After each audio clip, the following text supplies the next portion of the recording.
आता अव्यय जे असतं, अव्ययाचा अर्थ काय होतो? जो कधीच बदलत नाही तो अव्यय. त्याचा श्लोक दिलेला आहे बघा तिथे. सदृशं त्रिषु लिंगेषु सर्वासु च विभक्तिषु वचनेषु च सर्वेषु यद् न वेत्ति तदव्ययम्. सदृशं त्रिषु लिंगेषु म्हणजे पुल्लिंग, स्त्रीलिंग आणि नपुंसकलिंग तीनही लिंगांमध्ये जो समान असतो. सर्वासु च विभक्तिषु सर्व विभक्तींमध्ये जो समान असतो. वचनेषु च सर्वेषु सर्व वचनांमध्ये सुद्धा जो बदलत नाही. यन न वेत्ती जो बदलत नाही. वेत्ती म्हणजे बदलत नाही. यद न वेत्ती तद अव्ययम जो बदलत नाही तो अव्यय. हं? अव्यय म्हणजे सगळ्या ठिकाणी तो जसंच्या तसंच असतो. कोणतेही लिंग असू द्या, विभक्ती असू द्या, वचन असू द्या, लिंग विभक्ती वचनानुसार तो बदलत नाही जो शब्द, त्याला अव्यय म्हटलं जातं. आता हे जे अव्यय आहेत ना, याचं तुम्हाला अर्थ माहिती असणं गरजेचं आहे. आता अव्यय खूप सारे आहेत, पण अव्ययाचे अर्थ किंवा त्याचा उपयोग कोणत्या ठिकाणी होतो तेवढं माहीत राहिलं तर ते तुम्हाला त्या ठिकाणी याच्यावरची क्वेश्चन सोडवता येतील. आता याच्यावरती क्वेश्चन कसा येतो अव्ययवर, की गाळलेल्या जागा दिलेल्या असतात आणि वरती कंसामध्ये अव्यय दिलेले असतात. ते जे ब्रॅकेटमधले अव्यय आहेत ते गाळलेल्या जागी भरता आले पाहिजेत. मग ते कसं जमेल तर त्याच्यासाठी तुम्हाला अर्थ माहिती असले पाहिजे किंवा कोणत्या अव्ययाला कोणत्या विभक्तीची अपेक्षा असते ते माहिती राहिलं तर त्या गाळलेल्या जागा भरणं सोपं जातं. असं बघा, आता इथे या ठिकाणी काही अव्ययांचे अर्थ दिलेले आहेत. जे आपल्या सिलेबसला जे अव्यय दिलेले आहेत त्या अव्ययांचे इथे अर्थ दिलेले आहेत.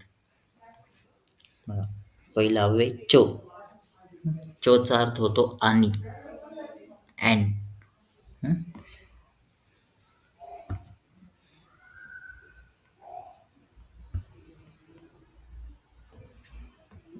आता वाक्यात उपयोग बघा कसा होतो त्याचा. वायू पित्तम कफः च इति त्रयोदोषः समासतः. वायू, पित्त आणि कफ हे 3 दोष आहेत. आपण ज्यावेळेस मराठीत बोलतो ना वायू, पित्त आणि कफ असं बोलतो. ज्यावेळेस संस्कृतमध्ये च लिहिला जातो त्यावेळेस सगळ्याच्या सगळं लिहून झाल्यानंतर मग च लिहितो आपण. वायू पित्तम कफः च इति त्रयोदोषः समासतः. चचा अर्थ होतो आणि. वायू, पित्त अँड कफ असं म्हणायचं आहे आपल्याला, म्हणून तिथे आपण च अव्यय वापरलेला आहे. बघा दुसरं अपि. अपिचा अर्थ होतो सुद्धा. अपि हे काल उपसर्गामध्ये पण बघितलं. अपिचा अर्थ होतो सुद्धा. वाक्य बघा, कुपुत्रः अपि पुंसां हृदय आनंदकारकः भवति. कुपुत्र सुद्धा, पुंसां म्हणजे पालक किंवा पॅरेंट्स म्हणतो आपण त्याला इंग्लिशमध्ये, पालकांच्या हृदयास आनंदकारक असतो. कुपुत्रः अपि पुंसां हृदय आनंदकारकः भवति. तर बघा खलु. खलु म्हणजे खरोखर. शरीरमाद्यम खलु धर्मसाधनम. शरीर हे खरोखर धर्माचे साधन आहे. धर्मसाधनम म्हणजे धर्म करण्याचे साधन. काम, धर्म म्हणजे कर्तव्य, त्याचे साधन आहे. नंतर ही. हीचा अर्थ होतो जरूर. स ही गमिष्यति. तो जरूर किंवा नक्कीच, तो नक्कीच जाणार आहे. नंतर तू. तू म्हणजे तर किंवा मग. या ठिकाणी पण तूचा अर्थ होतो नक्कीच किंवा निद्रा हे. आता तूचा या ठिकाणी तर, हे असा पण अर्थ होतो. वाक्य जसं आहे त्याच्यानुसार. निद्रां तु वैष्णवीं पाप्मानं उपदिशन्ति. निद्रेचं नाव. निद्रेला वैष्णवी म्हटलेलं आहे. पाप्मानं उपदिशन्ति तो श्लोक आहे त्या ठिकाणी. निद्रां तु वैष्णवीं पाप्मानं उपदिशन्ति निद्रेचा श्लोक आहे. त्या ठिकाणी तूचा वापर झालेला आहे. नंतर किल. किलचा अर्थ होतो निश्चित, नक्कीच. चंदनम किल शीतलम. चंदन हे निश्चितच शीतल आहे, थंड आहे. ननु, ननुचा अर्थ होतो खरंच. भवान ग्रंथालये पठती ननु. आता ह्या ठिकाणी जे ननु वापरलेलं आहे ते क्वेश्चन टॅग बनवण्यासाठी वापरलेलं आहे. जे अफर्मेटिव्ह वाक्य तयार होतं भवान ग्रंथालये पठती, पण तेच त्या ठिकाणी ननु असं म्हटलं तर त्या ठिकाणी प्रश्न तयार होतो की तुम्ही ग्रंथालयामध्ये अभ्यास करतात खरंच का, असा क्वेश्चन तयार करण्यासाठी त्या ठिकाणी ननु हा क्वेश्चन टॅग तयार केलेला आहे. भवान ग्रंथालये पठती, तुम्ही ग्रंथालयात वाचतात. पठतीचा वाचतात, अभ्यास करतात असे अर्थ 2-3 अर्थ होतात. पठती म्हणजे अभ्यास करतात आणि ननु, ननु त्या ठिकाणी टाकलं तिथे क्वेश्चन टॅग तयार झाला. खरंच अभ्यास करतात का, असा क्वेश्चन तयार करण्यासाठी आपण तिथे ननु टाकलं. क्वेश्चन टॅग तयार करायला आपण ननु ह्या अव्ययाचा वापर करतो. नंतर वा, वा म्हणजे किंवा. मनुष्य वा पशु भवन्तौ भगवतः निर्माणमस्ति. मनुष्य किंवा पशु दोन्ही भगवंताचे निर्माण आहेत, भगवंताने निर्माण केलेले आहेत. मनुष्य वा म्हणजे किंवा. परत इथे च आलेला आहे. चचा अर्थ होतो आणि. कृष्ण बलरामाच्या द्वौ भ्रातरौ. कृष्ण आणि बलराम दोन्ही भाऊ आहेत. च. नंतर एव, एव म्हणजे हेच. दोषवैषम्यम एव रोगकारणम. दोषवैषम्य हेच रोगाचे कारण आहे. पुनः, पुनः म्हणजे पुन्हा. कृतस्य पुनः पुनः नाम अभ्यास. पुन्हा पुन्हा कृती करणे यालाच अभ्यास असं म्हणतात. कृतस्य पुनः पुनः नाम अभ्यास. नंतर 13वे विना. आता विनाचा अर्थ होतो शिवाय, विदाऊट. विनाचा अर्थ होतो शिवाय, त्यालाच म्हणतात आपण विदाऊट.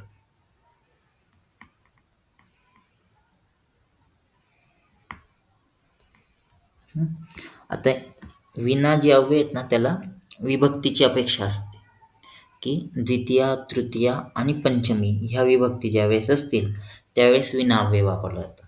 ज्याच्याशिवाय त्याची द्वितीया, तृतीया, पंचमी असली पाहिजे. आणि ते बघा, जलेन विना मत्स्यहा न जीवंती. जलेन विना, विना अव्यय आलं त्याच्यामध्ये जल शब्दाची तृतीया आली. पाण्याशिवाय, ज्याच्याशिवाय त्याची द्वितीय, तृतीय, पंचम म्हणून त्या ठिकाणी जलेन विना, पाण्याशिवाय. त्याच ठिकाणी द्वितीय पण आली असती जलम विना, किंवा पंचमी पण वापरता आली असती जलात विना. तिन्ही विभक्तींमध्ये त्या ठिकाणी विना अव्यय वापरता येतं. जलम विना पण येईल, जलेन विना पण येईल आणि जलात विना पण राहील. अशी 3 रूपं त्या ठिकाणी तयार होतील विना अव्यय योगे. तर पाण्याशिवाय मासे जगत नाही. उच्चैही, उच्चैही म्हणजे जोराने. उच्चैही वदतु, जोराने बोला. तर परत ऋते. आता ऋतेचा जो अर्थ होतो तो पण विदाऊट, विना असाच अर्थ होतो. पण ऋते अव्यययोगे फक्त पंचमी विभक्ती येते. ऋते अव्यययोगे फक्त पंचमी विभक्ती येते. वरती विना अव्ययचा पण अर्थ होतो शिवाय, पण विनायोगे द्वितीय, तृतीय, पंचमी येते आणि ऋते योगे फक्त पंचमी विभक्ती येते. तर ज्या ठिकाणी ऋते अव्यय आलेलं असेल त्या ठिकाणी बघायचं की पंचमी कोणत्या ठिकाणी, पंचमी ज्या ठिकाणी असेल तिथे ऋते अव्यय फिक्स बसतं. जलात ऋते न जीवनम, पाण्याशिवाय जीवन नाही. ऋते अव्यययोगे पंचमी विभक्ती हे लक्षात ठेवायचं. तर एवम, एवम म्हणजे हेच. त्वम एवम मा कुरु म्हणजे तू हेच नको करू. त्वम एवम मा कुरु, माम नाही पाहिजे तिथे मा पाहिजे फक्त. तू हेच नको करू. नंतर सह, सह म्हणजे सोबत. आता सहयोगी त्या ठिकाणी तृतीय विभक्ती येत असते. सह, साकम, सार्धम, समम आणि युगपत हे सगळे एकाच अर्थाचे आहेत. त्याच्यामुळे सह, साकम, सार्धम, समम हे ज्यावेळेस येतील त्यावेळेस त्या ठिकाणी तृतीय विभक्तीची अपेक्षा राहणार. ज्याच्यासोबत त्याची तृतीया. म्हणून इथे बघा वाक्य, रामेन सह सीता वनम गच्छति. रामेन सह, रामासोबत. त्या ठिकाणी राम शब्दाची तृतीय विभक्ती आली. रामेन सह, रामासोबत. सीता वनम गच्छति, सीता वनामध्ये गेली. रामेन सह सीता वनम गच्छति. सह साकं सार्धं योगी तृतीय विभक्ती येते.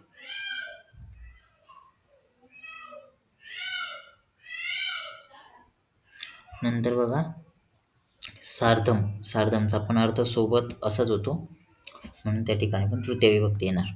पुत्रेण सार्धम पिता अगच्छत, मुलासोबत वडील आलेत. आगच्छत म्हणजे आले. युगपत, युगपत म्हणजे एक सोबत एकाच वेळेस. तृतीया येते त्याचे योगी पण. सुख दुःखे युगपत आपतिते, सुख आणि दुःख एकाच वेळेस आलेत. युगपत म्हणजे एकाच वेळेस एक सोबत. नंतर बघा यथा तथा, यथा तथा म्हणजे जसे तसे.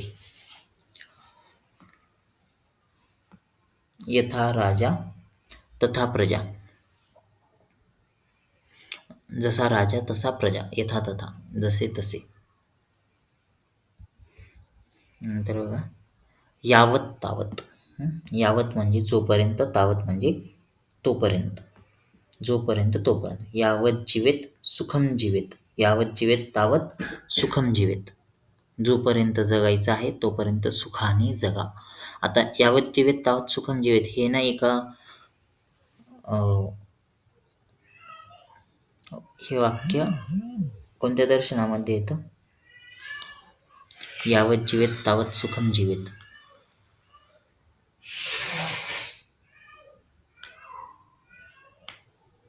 कोणाचं वाक्य आहे हे?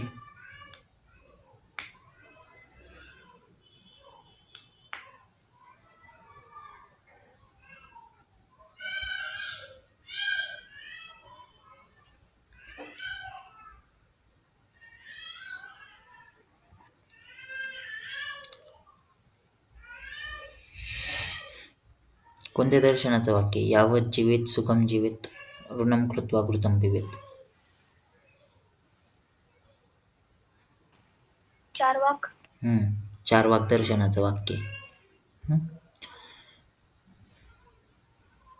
नास्तिक दर्शन आहे चार्वाक दर्शन, त्याच्यामध्ये हे वाक्य येतं, यावत जीवेत सुखम जीवेत. जोपर्यंत जगायचं असेल तोपर्यंत सुखाने जगा. नंतर इति, इति म्हणजे असे. सत्वम रजः तम इति, इति म्हणजे असे किंवा हे. सत्वम रजतम इति मानसः त्रयो गुणाः स्युः किंवा मानसः त्रयः गुणाः सन्ति. सत्वम रज तम हे मनाचे 3 गुण आहेत. सत्वम रजतम इति मनसः त्रयो गुणाः सन्ति. सत्वम रजतम हे मनाचे 3 गुण आहेत. नंतर बघा यदा तदा, यदा तदा म्हणजे जेव्हा तेव्हा.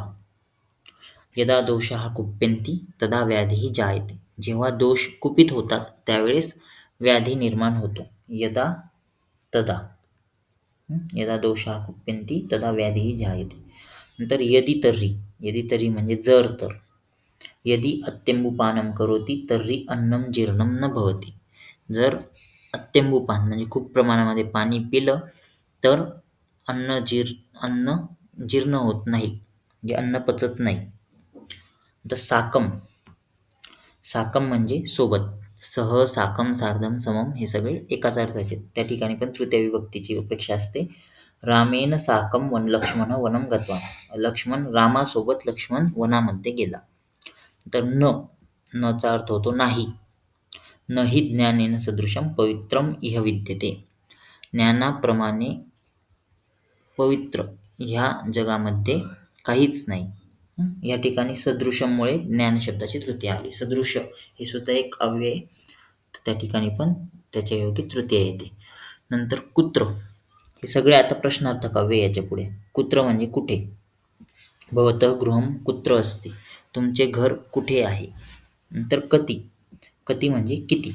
कति पदार्थाः सन्ति, किती पदार्थ आहेत. कति पदार्थाः सन्ति. आता हे तुम्हाला क्वेश्चन येऊ शकतो असा, ते जे सेकंड पेपरमध्ये क्वेश्चन्स येतात ना 5, त्याच्यामध्ये असा क्वेश्चन येऊ शकतो, कति पदार्थाः सन्ति.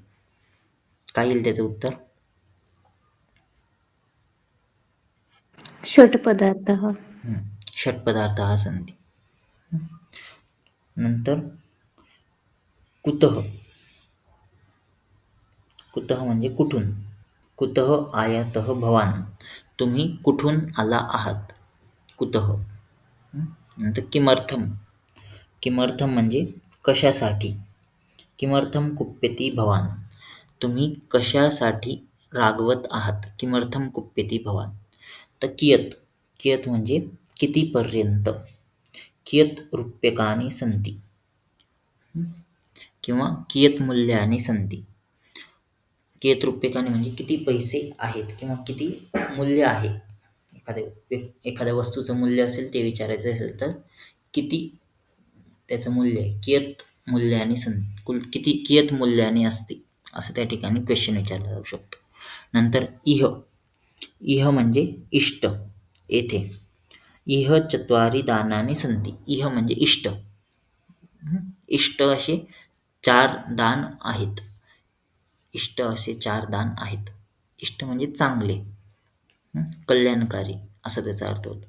तर इष्ट असे 4 दान आहेत. इह चत्वारि दानानि सन्ति. नंतर अत्र. अत्र म्हणजे येथे.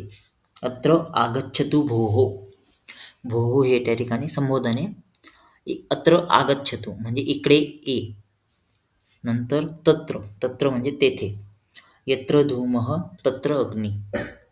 जिकडे जिकडे धूर तिकडे तिकडे अग्नी. यत्र धूमः तत्र अग्नी. नंतर सर्वत्र. सर्वत्र म्हणजे सगळीकडे. ईश्वरः सर्वत्र अस्ति, ईश्वर सगळीकडे आहे. अन्यत्र. अन्यत्र म्हणजे दुसरीकडे. राजा अन्यत्र गच्छति, राजा दुसरीकडे जात आहे. कुत्र. कुत्र म्हणजे कुठे. हे परत एकदा आलं. हिमालयः कुत्र अस्ति, हिमालय कोठे आहे. नंतर एकत्र. एकत्र म्हणजे एकसोबत. एकत्रचा अर्थ मराठीमध्ये पण एकत्रच होतो. सर्वे एकत्र वसतु, सर्व एकसोबत राहा. तर सदा. सदा म्हणजे नेहमी, सर्वदा. सदा सत्यम वदतु, नेहमी सत्य बोला. अन्यथा. अन्यथा म्हणजे अदरवाईज, नाहीतर. पठनं करोतु अन्यथा असफलतां भवति, अभ्यास करा अन्यथा असफलता प्राप्त होईल. नंतर एकथा. एकथा म्हणजे एकतर. एकथा क्रीडायां निपुणं भविष्यति अन्यथा पठने निपुणं भविष्यति. एकतर क्रीडायां म्हणजे खेळामध्ये निपुणता प्राप्त होईल किंवा अभ्यासामध्ये निपुणता प्राप्त होईल. एकथा म्हणजे एकतर. तर हे असे अव्यय. आता हे एवढे जे अव्यय आहेत हे सिलेबसमध्ये दिलेले आहेत आणि त्याचे अर्थ बघितले आपण. आता हे जे अव्यय आहेत हे अव्यय तुम्हाला याच्यावरती क्वेश्चन कसा येतो. अव्यय तुम्हाला ब्रॅकेटमध्ये दिलेले असतात आणि खाली तुम्हाला गाळलेल्या जागा दिलेल्या असतात. तर त्या गाळलेल्या जागी तुम्हाला योग्य तो अव्यय भरायचा असतो. बघा आता कसं असतं ते बघा एकदा.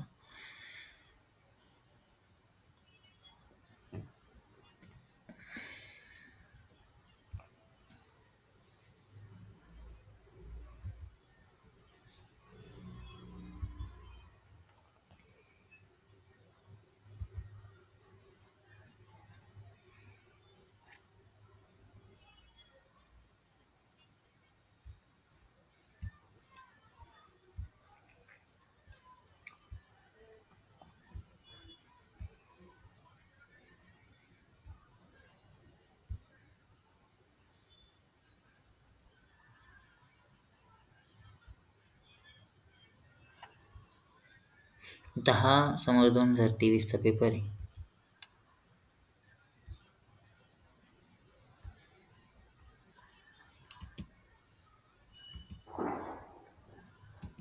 सेकंड पेपर आहे.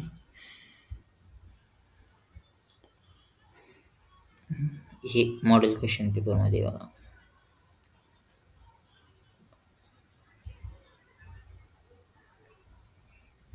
हे बघा, हे तिसरा जो क्वेश्चन आहे, अधोदत्तैः अव्ययपदैः रिक्तस्थानं पूरयत. ह्याच्यामध्ये वरती ब्रॅकेटमध्ये सगळे अव्यय दिलेले आहेत आणि खाली गाळलेल्या जागा दिलेल्या आहेत. तर त्या ठिकाणी तुम्हाला योग्य ते अव्यय भरायचे आहेत. तर पहिलं जे डॅश डॅश ज्वरः न अपगच्छति डॅश डॅश स्नानं न कुरु. त्या ठिकाणी कोणतं अव्यय येईल?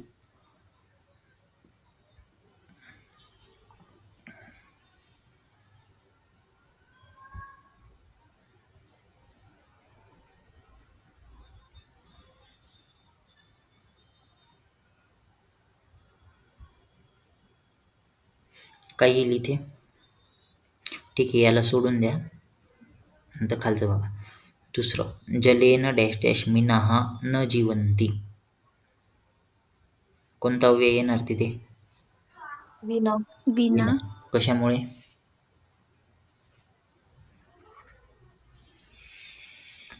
विना अव्यय कशामुळे येणार तिथे? पंचमी विभक्ती. पंचमी कुठे?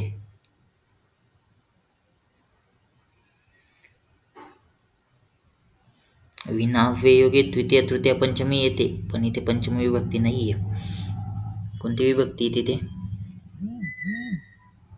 तृतीया. तृतीया विभक्ती. तृतीयामुळे. कोणती तृतीया? जल शब्दाची तृतीया आलेली, जलेन. त्याच्यामुळे तिथे विना अव्यय येणार. तिसरं बघा, ईश्वरः डॅश डॅश अस्ति. काय येईल तिथे? सर्वत्र. सर्वत्र. सर्वत्र. सर्वत्र म्हणजे सगळीकडे. नंतर बघा, चौथं, अद्य सोमवासरः. आता आणखी ही एक राहिलं सांगायचं.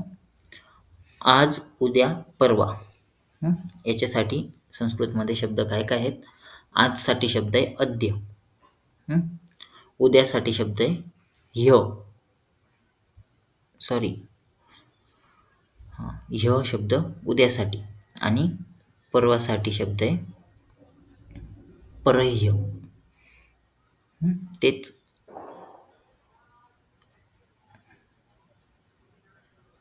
एक मिनिट हा.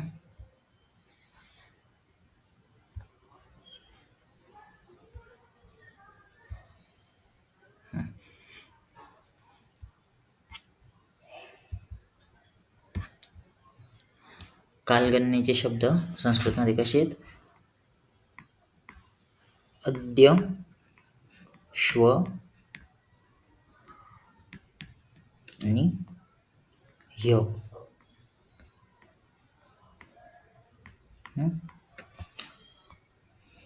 अद्य म्हणजे प्रेझेंट. प्रेझेंट डे म्हणजे अद्य. श्वः म्हणजे उद्या येणारा दिवस, अपकमिंग डे.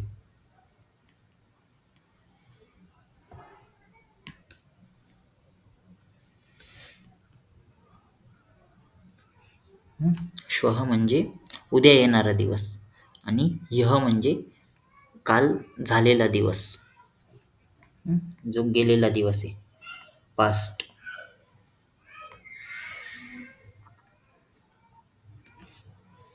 अद्य म्हणजे आज असलेला दिवस, श्वः म्हणजे उद्या येणारा दिवस आणि ह्यः म्हणजे काल झालेला दिवस.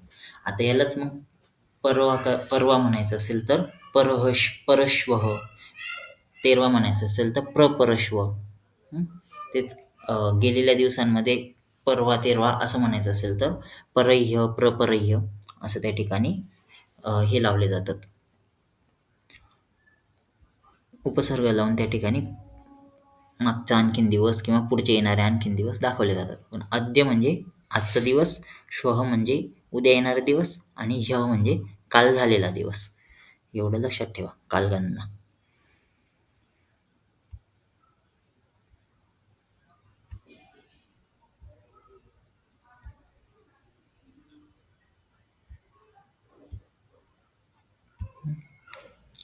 आता इथे बघा, इथे काय येईल चौथ्यामध्ये? अद्य सोमवासरः डॅश डॅश रविवासरः. काय येणार तिथे? ह्य. ह्यः. ह्यः म्हणजे काल. आज सोमवार आहे, काल रविवार होता. नंतर आता ह्या ठिकाणी पहिलं आणि दुसरं, आता दोन गाळलेल्या जागा आलेल्या आहेत, म्हणजे एक सोबत जी दोन अव्यय आहेत ते त्या ठिकाणी भरले जातील. आता कोणतं अव्यय कोणतं भरायचं, कुठे भरायचं हे बघा. पाचवं बघा, डॅश डॅश अत्यंबुपानं करोति डॅश डॅश अन्नं जीर्णं न भवति. यावत तावत. आणि वरती काय येईल? यदी तरी. यावत तावत.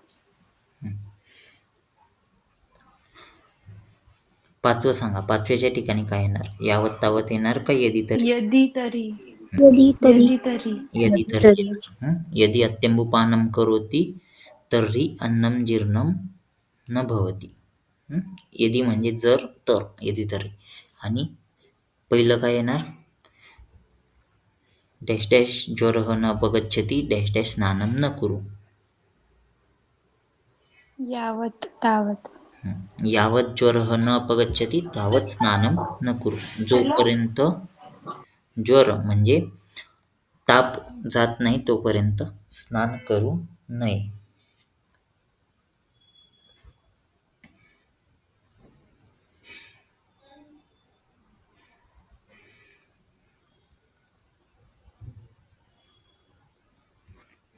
नंतर बघा हे या ठिकाणी कती, यथा तथा, यदि तर्हि, इह आणि यदा तदा हे दिलेले आहेत. आता त्याचे इथे अव्यय भरायचे आहेत. पहिलं बघा, डॅश डॅश चत्वारी दानानी प्रोक्तानी परमर्षिभिः. चत्वारीच्या आधी फिलिंग द ब्लँक्स आहे तिथे. काय येणार? इह. हा, इह येणार. इह चत्वारी दानानी प्रोक्तानी परमर्षिभिः. नंतर बघा दुसरं, डॅश डॅश पदार्थाः सन्ति. कती. कती येणार. तिसरं बघा, डॅश डॅश लेश्मा क्षीरः प्राप्नोति डॅश डॅश ऊर्ध्वशोपः प्रजायते.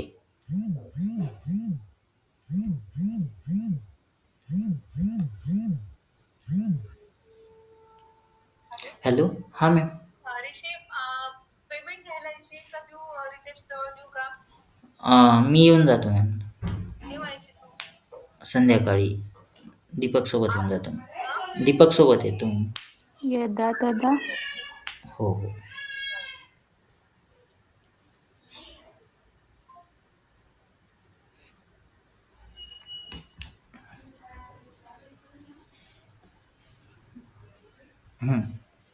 यदा तदा.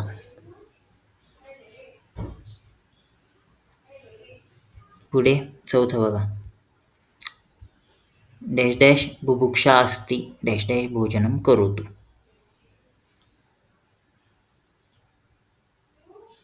यदी तरी. यदि तर्हि, बरोबर. पाचवं बघा, डॅश डॅश राजा डॅश डॅश प्रजा. यथा तथा. आता तिथे तथा टाकून दिलं त्यांनी. यथा राजा तथा प्रजा. ठीक आहे, हे असे क्वेश्चन येतात. आता याच्यामध्ये बघा, हे समोर 2023चा पेपर आहे. बघा इथे डॅश डॅश डॅश वायू पित्तम कफः. वरती ब्रॅकेट दिलेत. च. दुसरं बघा, डॅश डॅश नहि तोयात डॅश डॅश वृत्तिः स्वस्थस्य व्याधितस्य वा.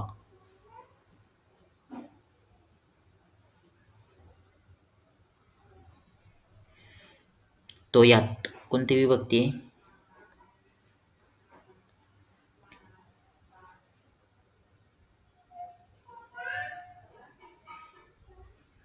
तोयात शब्दाची विभक्ती कोणती आहे?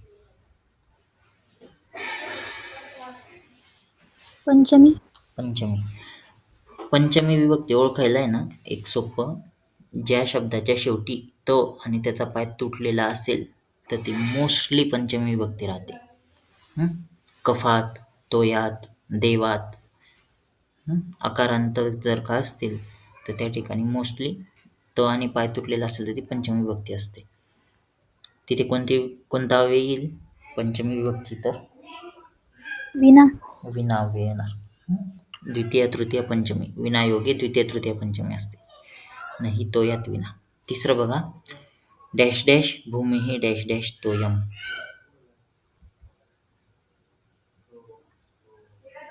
यथा तथा. यथा भूमी तथा तोयम. जशी भूमी तसे पाणी. नंतर बघा चौथं, शरीर माध्यम डॅश डॅश धर्मसाधनम.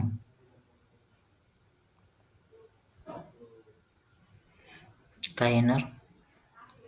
खलु. खलू येणार, खलू. शरीर माध्यम खलु धर्मसाधनम. आणि शेवटचं पाचवं, डॅश डॅश प्रथमोऽध्याय. काय येणार इथे? इति. इति. इति प्रथमो अध्याय.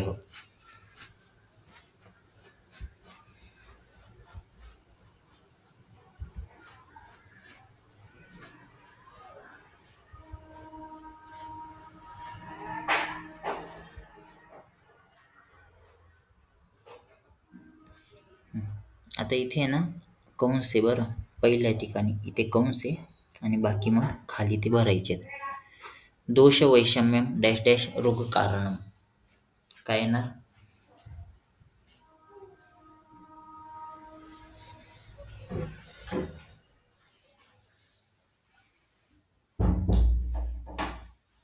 यावत तावत एव अपि यद्यपि तथापि आणि च, याच्यापैकी काय येणार तिथे?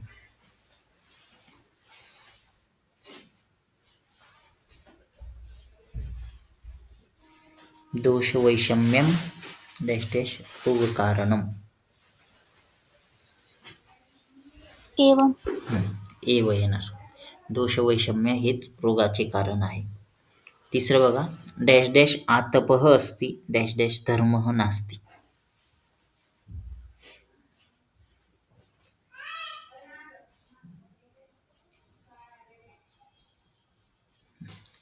ठीक आहे. तिसरं आणि सहावं शेवटी करू. त्या ठिकाणी 2 आहेत म्हणून 2 मला येणार, यावत तावत किंवा यद्यपि तथापि पैकी येईल. तर यावत तावतचा अर्थ होतो जोपर्यंत तोपर्यंत.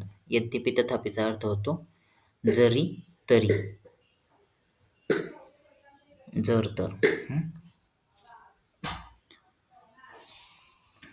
चौथं बघा, वयम दिनचर्यां पालयामः ऋतुचर्यां डॅश डॅश.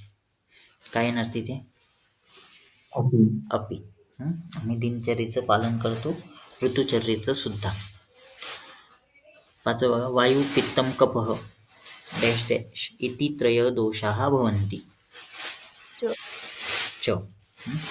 आता सहावं आहे, स्वस्थः डॅश डॅश भोजनं करोति डॅश डॅश रुग्णः न करोति.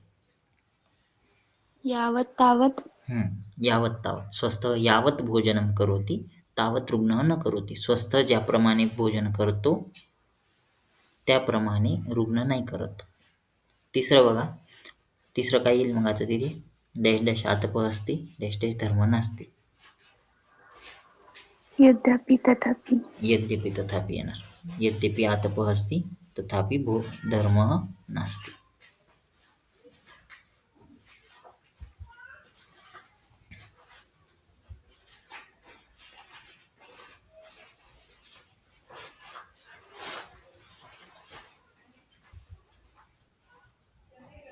इथे बघा हे कदा एवं यदा तदा यथा तथा आणि इह. आता हे एकदा होऊन गेलं. पुढे डॅश डॅश चत्वारी दानानी प्रोक्तानी परमर्शिवे. काय येणार तिथे?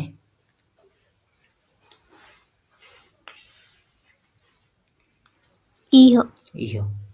दुसरं, सूर्योदयः डॅश डॅश भवति. तिथे क्वेश्चन मार्क पाहिजे भवती नंतर. काय येणार? कदा. कदा. तिसरं बघा, डॅश डॅश वसंतकालः डॅश डॅश कोकिलः कुजति.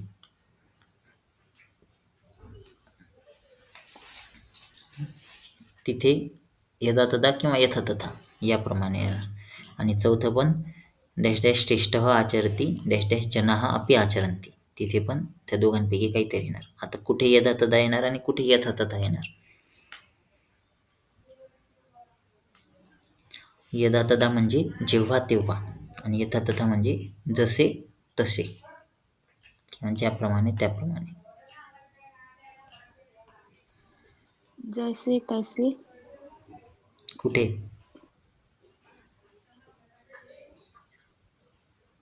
यथा तथा थर्ड मध्ये. ओके. आणि चौथ्यामध्ये यदा तदा.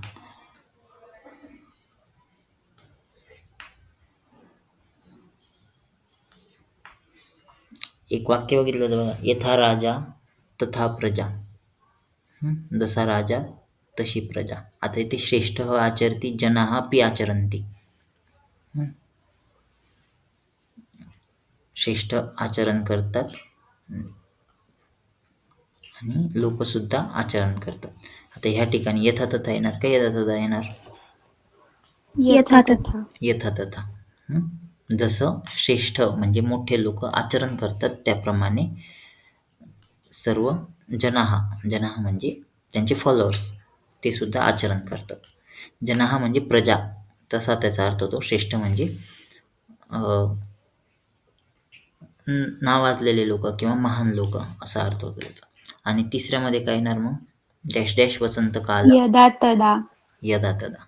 यदा तदा हे कालवाचक आहे म्हणून तिथे वसंत काल कालवाचक आल्यामुळे तिथे आपण यदा तदा वापरणार. पाचवं बघा, त्वम डॅश डॅश मा कुरु.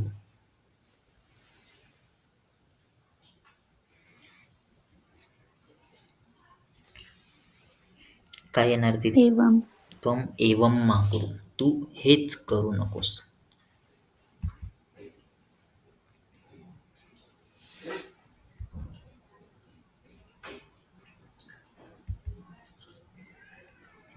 आता इथे हे ब्रॅकेटमध्ये दिलेले अव्यय आहेत ते खाली बघायचे आहेत. डॅश डॅश नरः गृहीतः बलं पुष्टिश्च जायते. आणि तिथे उच्चैः इति यदा तदा अतः आणि यथा तथा हे भरायचे. कोणत्या ठिकाणी काय येणार? पहिलं सोडून द्या, ठीक आहे, ते नंतर बोलू. दुसरं बघा, अस्वास्थ्यम अस्ति डॅश डॅश सह रुग्णालयम गच्छति. तिथे काय येणार?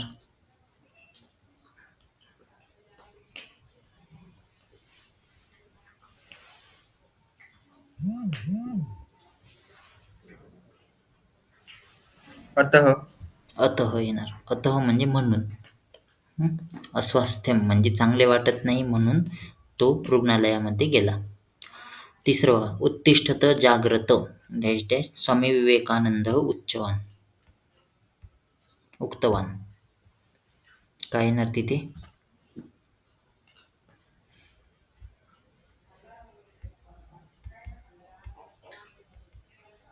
उत्तिष्ठत जाग्रत.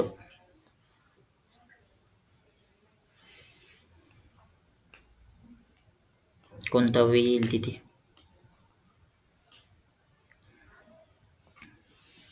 इति. अतः. अतः म्हणजे म्हणून असा अर्थ होतो ना अतःचा. तो वरती दुसऱ्यामध्ये वापरला ना, अस्वास्थ्यम अस्ति अतः स रुग्णालयम गच्छति. इथे इति अव्यय येणार. इति उत्तिष्ठत जाग्रत, उठा जागे व्हा असे स्वामी विवेकानंद म्हणाले. इति स्वामी विवेकानंद उक्तवान असं येणार ते. चौथं बघा, डॅश सिंह डॅश डॅश गर्जते. उच्चैः. उच्चैः येणार तिथे. आता पाचवं, दोन फिल इन द ब्लँक्स आहेत पाचवं आणि पहिल्यामध्ये. भवान प्रयत्नं करोति डॅश डॅश फलं प्राप्नोति. तर इथे यथा तथा यदा तदा. यदा तदा येणार तिथे. यदा भवान प्रयत्नं करोति. पण वरती पण एक यदा तदा नर, वरती पण एक आहे खाली पण एक आहे. आता यदा तदा इथे पण लागू पडतं जर तर साठी, पण वरती यथा तथा नाही होत. खाली यथा भवान प्रयत्नं करोति तथा फलं प्राप्नोति. जसे तुम्ही प्रयत्न कराल तसे तुम्हाला फळ प्राप्त होईल असं करून तिथे यथा तथा येणार. आणि वरती तर यदा तदा येईल. यदा नरः गृहीत तदा बलं पुष्टिश्च अजायत. जेव्हा नर गृहीत म्हणजे बृहन कर्म केलं जातं त्याला गृहीत म्हणतात, तेव्हा बल आणि पुष्टी निर्माण होते. यदा तदा पहिल्या वाक्यामध्ये यदा तदा येणार आणि 5व्या वाक्यामध्ये यथा तथा येणार.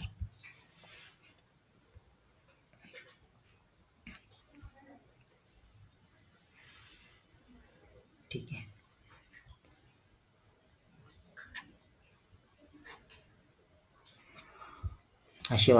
असे तुम्हाला अव्ययमध्ये प्रश्न येतात.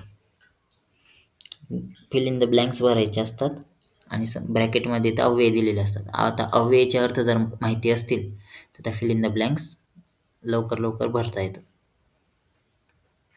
ठीक आहे, सोपं आहे. याच्यामध्ये फक्त जे दिलेलं आहे तेच भरायचं आहे. तर कोणत्या जागी कोणता अव्यय भरायचा एवढं आलं पाहिजे, तर याच्यामध्ये पैकीच्या पैकी मार्क भेटतात. ठीक आहे, कळालं हे सगळं अव्यय प्रकरण.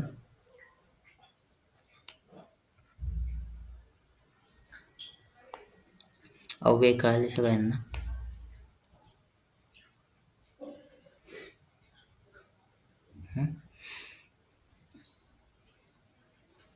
आता हेच अव्यय आणखीन प्रॅक्टिस करायचे. कशामध्ये? जे PYQचे पेपर आहेत त्याच्यामधून हे अव्यय प्रॅक्टिस करायचे. तर त्याच्यावरून आपल्याला आणखीन कळत जातं कोणत्या ठिकाणी कोणते अव्यय येतात.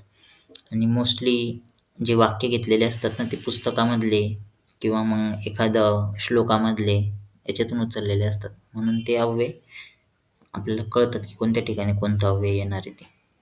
आणि काही ठिकाणी विभक्तीचे नियम लक्षात ठेवायचे. कुठे द्वितीय तृतीय पंचमीमुळे कोणतं अव्यय येतंय, किंवा ऋती आलं तर कोणती विभक्ती येते, कोणती विभक्ती येते ऋती अव्यय आलं तर. ऋते पंचमी. पंचमी विभक्ती येते ऋते अव्यय योगे. सह साकम सार्धम ह्या अव्ययांयोगे कोणती विभक्ती येते? तृतीय.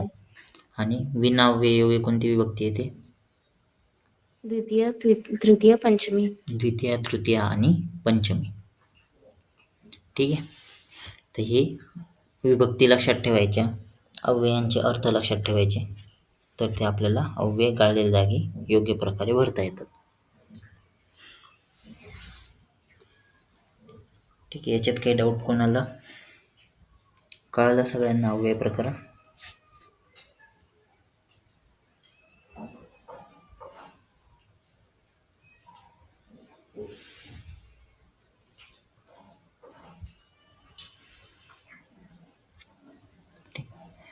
पुढचं आपण